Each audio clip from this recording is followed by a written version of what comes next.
L'actualité hors du Sénégal avec Pape Farah Gningue, la République démocratique du Congo, le mouvement rebelle, le M23 décrète un cessez-le-feu. Tshisekedi et Kagame attendus samedi à Dar es Salaam, la capitale tanzanienne.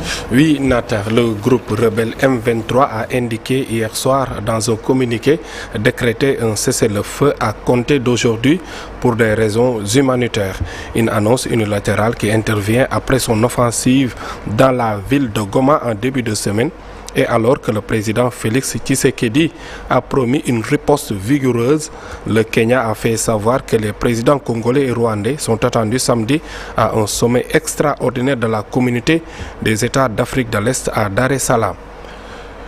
Le Soudan en guerre, une journée sanglante et de nouveaux endeuillés. Des sources médicales ont rapporté que les rebelles appartenant au mouvement populaire de libération du Soudan Nord ont tiré des obus sur Kadougli. C'est dans le sud du pays, causant la mort de 40 personnes, et une frappe aérienne de l'armée Niala a fait 25 morts. Au Burkina Faso aussi, la ville de Djibo, dans la province de Soum, a été le théâtre d'une violente attaque. Des terroristes ont pris pour cible plusieurs positions de l'armée.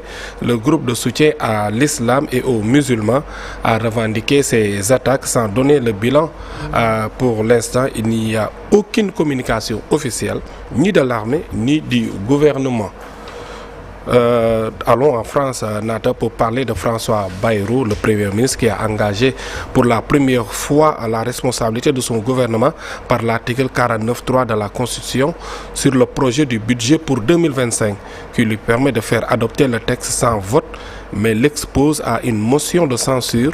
Mais il déclare: si vous en décidez ainsi, puisque la décision est entre vos mains, dans les 10 jours, la France, à force de votre volonté, aura son budget, aura ses budgets aussi, ce qui sera un signal de responsabilité et de stabilité, a affirmé le Premier ministre devant l'Assemblée nationale.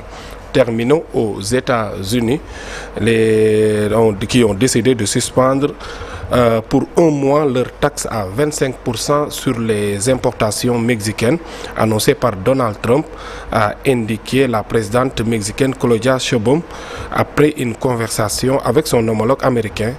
Le même jour, le Premier ministre démissionnaire du Canada, Justin Trudeau, a annoncé lui aussi la suspension pour 30 jours des droits de douane que les États-Unis avaient annoncés pour les produits canadiens.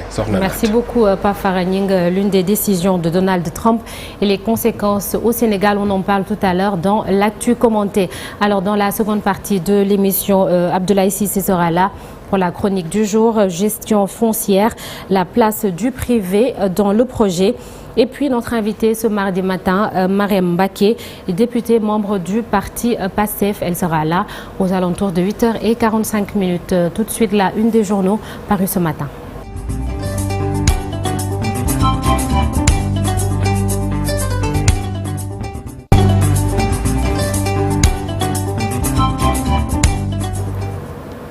Alors, yëglekaay li ñu xëyee tey jëlee ci suba si ñu ànd